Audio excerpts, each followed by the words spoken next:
6:45 p.m. It's a warm summer evening in the town of Moonlight Falls. On your way home from work, you pass Sam's Market Diner and decide to stop in for a quick bite. 20 minutes later, and a friendly waitress drops off a plate of goopy carbonaro at your table. As you shovel in the first forkful, the diner's television changes from the sporting event to a late-breaking news bulletin. This is Bob Newby reporting to you live with late-breaking news right here in Sunset Valley. A few moments ago, Dr. Morgan Wolf, Chief of Staff at Sacred Spleen Memorial Hospital, held a press conference regarding the discovery of a life-threatening virus. Over the past 24 hours, 12 cases of the virus have been reported at the emergency room. If you experience nausea or fever, report to your local emergency facility immediately. Until further notice, the town of Sunset Valley is considered quarantine, and police officials are not letting anyone in or out. Channel 6 will provide any updates as information becomes available. Thank you, and good evening. You glance around at the patrons who share the shocked expressions. If you quarantined an entire town, this must be serious. You finish your meal, pay the bill, and head home. 7:40 p.m. You unlock the front door and flip on the lights immediately, followed by the television. Channel 6 is broadcasting a sporting event, and you breathe a sigh of relief. I'm sure they have this under control, right? Evening passes without further incident, and you crawl into bed and turn your bedroom television on before drifting off to sleep. 2:03 a.m. You are startled awake by the loud beeps of an emergency broadcast message. A reporter appears, this time visibly shaken. This is Channel 12 reporting to you live from Midnight Falls. Please be advised that a state of emergency has been declared in the town of Sunset Valley. A widespread virus has devastated the town's population of 37 cases currently reported. The virus has claimed 28 lives at the time of the broadcast, and 7 of the remaining 9 are in critical condition. Medical and science teams have joined forces to combat the infestation threatening to destroy this once serene town. The disease is reported extremely lethal. Due to the risk of potential spread, Moonlight Falls has implemented a mandatory curfew requiring all citizens to stay in their homes until further notice. If you believe you may have contracted the virus, or if you need other emergency assistance, contact the Emergency Response Service at the number on your screen. Thank you. 6:17 a.m. It's been a rough night and you've barely slept. You pour yourself an early morning cup of coffee and make your way to the couch for another news report. Good morning. Further events concerning the virus that ravaged Sunset Valley have unfolded. Martial law has now been declared on the streets of Sunset Valley. The death toll continues to rise, and citizens are resorting to desperate acts of crime to survive. Scientists have reported that the virus is strongly believed to lie dormant in host sims who contain a genetic resistance to it. Anyone who comes in direct contact with the host becomes a carrier who must either develop antibodies to force the virus back into dormancy, or their bloodstream is poisoned, leading to organ shutdown and death. The survival rate in humans is 1 out of every 12 infected. There have been very few reported cases in the supernatural community. Scientists are calling it the T12 virus, but survivors in Sunset Valley are rumored to have given it a different name, the Doomsday virus. Hey guys, and welcome to the countdown to Doomsday. The Doomsday Colony Challenge, the person who wrote it has written 2 more challenges to go before it. So we are discontinuing the Doomsday Colony Challenge, and we are starting from the very first challenge and working our way there. So for a while, this will be the only challenge you see. I'm still going to finish the others that I have on my channel, but I'm going to do this one first because it seems very interesting, and I'm very excited about it. Now, the first thing I'm going to say is you are going to see, first thing I'm going to do is introduce you to each character, and then after that, I will tell you their traits. Before we get into their, the setup and the rules for the game. So, without further ado, here are our characters. Victoria Ashcroft. Victoria had a budding career in politics and was aware of how her image would affect that. That's why she married Mason Ashcroft. He was handsome, rich, available, and interested. His money and connections could come in handy with her longing to lead the free world. Emery Bray, Victoria's baby sister. Emery is the tomboy of the family. She was told when she was 5 that she was a genius after taking an entrance exam to a prestigious school. She was accepted to the gifted program. She has always been interested in science and fixing things. She planned on a career in science or medicine after, of course, she completed her lifetime wish of getting 3 degrees. Mason Ashcroft, a rich playboy who married Victoria to get his inheritance. He's learning that they can be a power couple if he sticks with it. The problem is he's a ladies' man who loves to party. Arlo Hamilton, Mason and Leighton's cousin. Mason's dad sent him to live with Mason as a last resort after got caught stealing. Leighton Ashcroft, Mason's older brother. He was working his way to becoming a superstar athlete.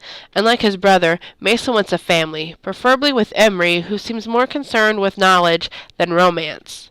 Mason is yet to marry, so he hasn't gotten his inheritance, so he lives with Mason. Trayvon Singleton, Trey's Leighton's teammate. He also loves to cook and grow his own food. He takes the crisis serious from this beginning and develops a survival plan.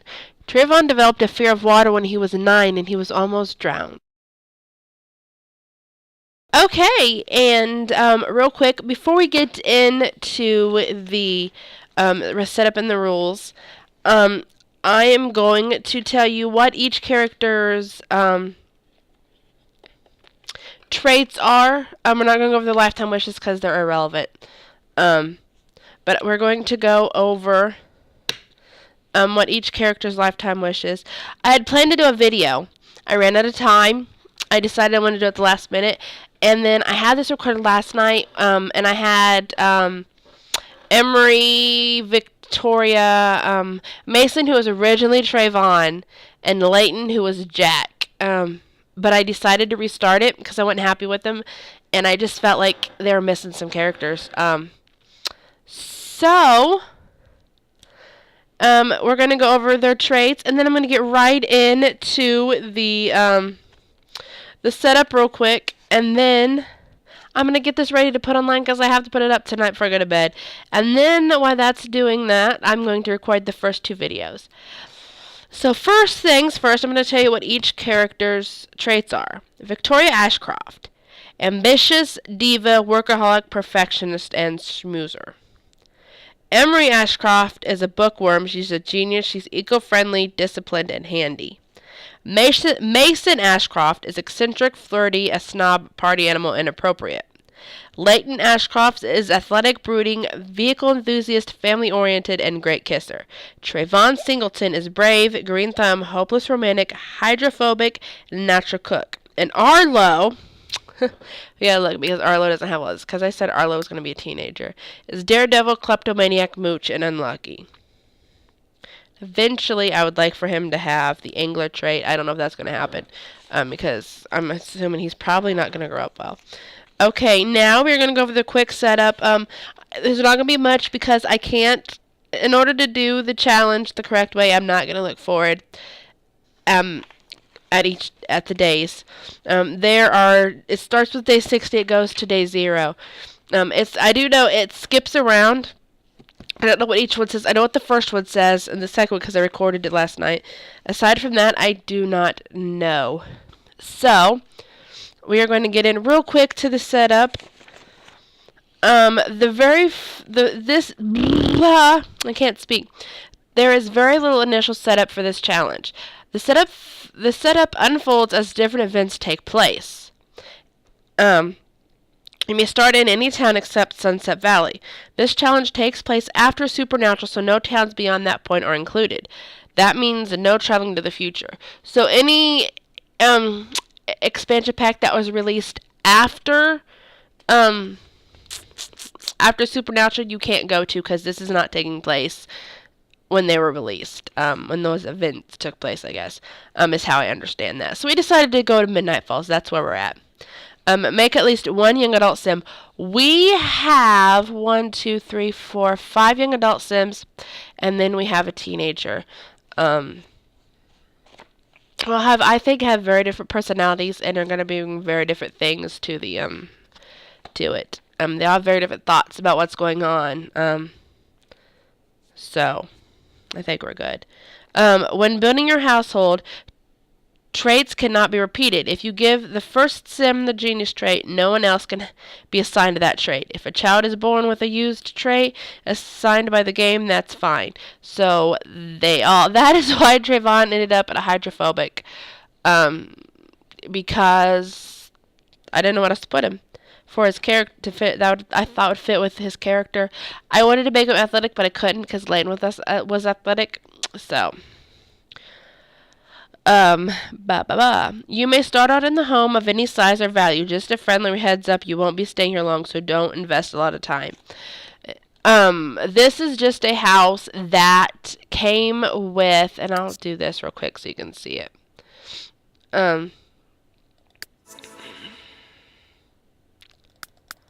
This is a house that came with Supernatural. It's in the town. It is a 5-bedroom, I believe. Which is exactly the number that I needed. We don't need this.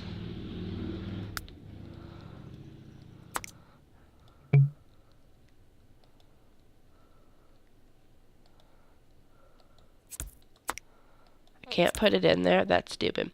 But anyways, yeah, this is the house. It's a modern. I think it's supposed to be like a modern mansion.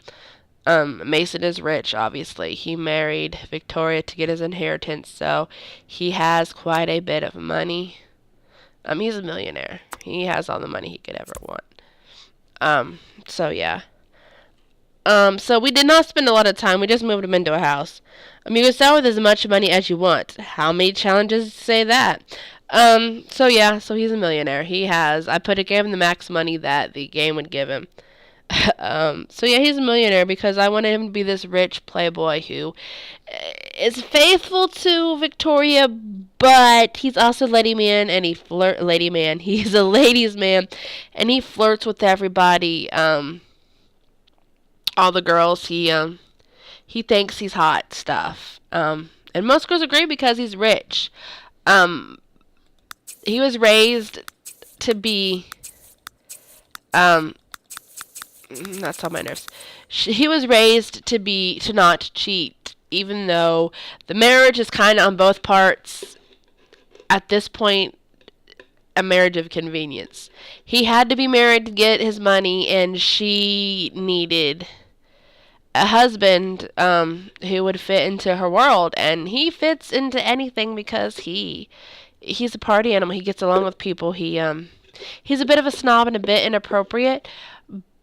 But he usually knows when to tone it down because he's lived in that world. Because that's the world that he grew up in. So, he was the perfect candidate for. Sims are confined to their homes, so no jobs or schooling. You can delete the school from the neighborhood or use a mod to enroll them in homeschooling for kids. He don't go to school anyways. He don't care about if he goes to school, if he misses it. He don't care about that moodlet. We may eventually just delete it so that I don't have to keep stopping him from going. But yeah, he don't care about that. That's why he was sent here, 'cause he don't care. And nobody else would take care of Arlo. He was kicked out of everybody else's house. All seasons should be active and set to 7 days. So I think that's the default, and so I think it's there. I have not done this, I don't think. So we'll just check real quick.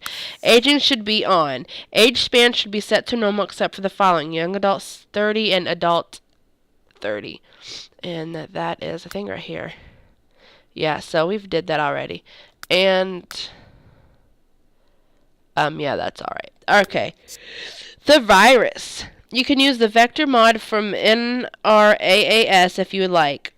Set to no vaccine cure. It can be a bit complex to install, so if you'd like to use an alternative, do the following.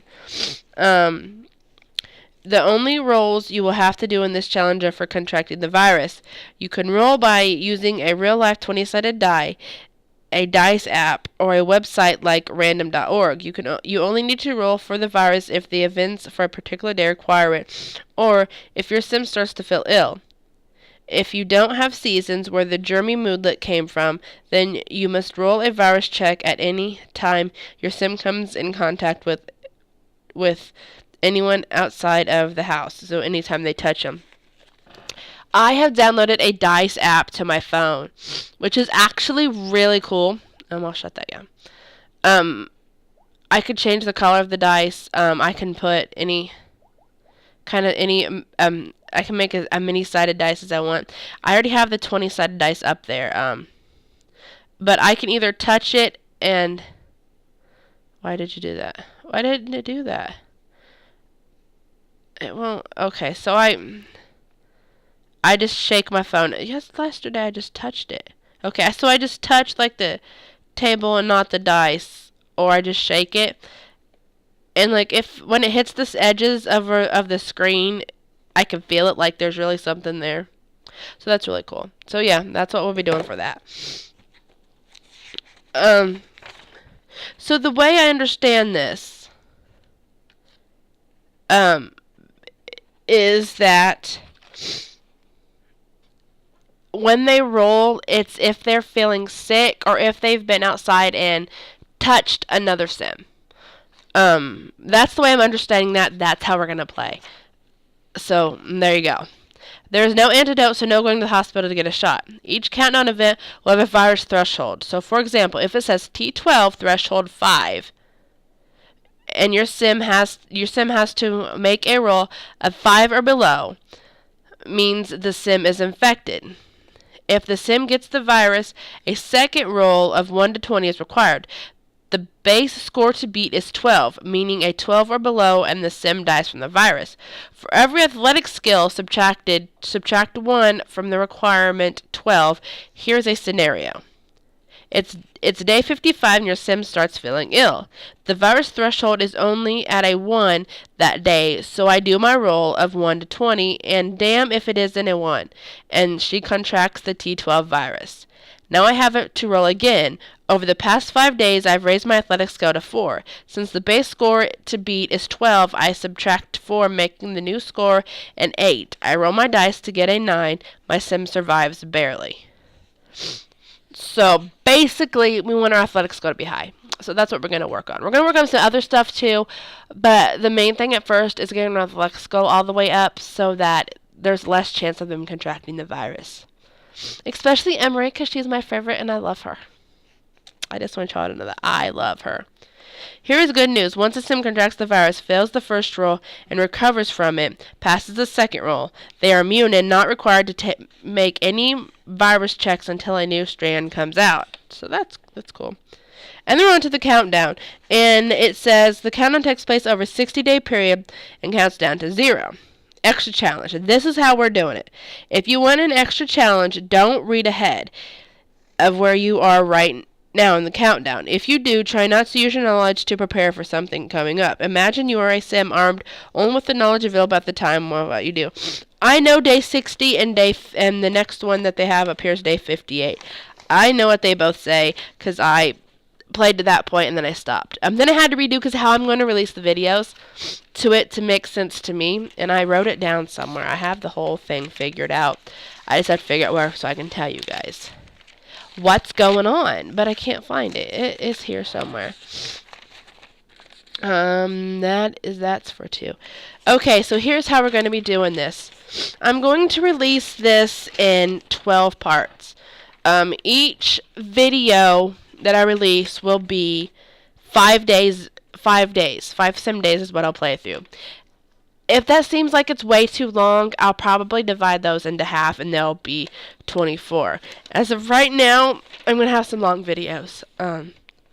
So we'll see how it works out. I'm going to try a couple, see if it's too long, and if it is, then I will change it. So plan on there being 12 as of right now. 12 to 24. Because there's a chance I might change it. So after I get finished recording this, I'm going to put this together real quick and hope it comes together right. And then I'm going to record part 1, and then I'm going to try to record part 2. Because I'm going to release 2 videos tomorrow, because there were supposed to be 2 videos today, and I didn't get to do it because I've been doing this. So I'm really behind. What else do I want to say? I don't think there's anything else. That is it. We're not going to read ahead on that, so we'll be surprised. I highlighted everything. I highlighted all the numbers. I did not read what each one said. I just highlighted the numbers. And I hopefully got all the numbers because I just skimmed over it because I didn't want to like stop, catch my eye on something and read it because I wanted to be surprised. So I know it skips around. So we're just gonna play it and see how it goes. The second challenge, we're gonna go all three challenges. The sex one is the sex one. Where my mind's at. The second one is isolation. That's the one I'm really excited about. I cannot wait. So, anyways, as always, I'm Roxy. This has been what the Sims. As always, I am Roxy. This has been What the Sensation. If you guys like me, subscribe. If you don't, tell me why. Follow me on Tumblr, and I will try my best to get all the links and all my videos that I keep saying I'll do and I don't. I will get to that this week or next week, hopefully. Excuse me, I'm not going to sleep. I still have to do the dishes. Anyways, you guys have a wonderful Saturday, Sunday, whenever.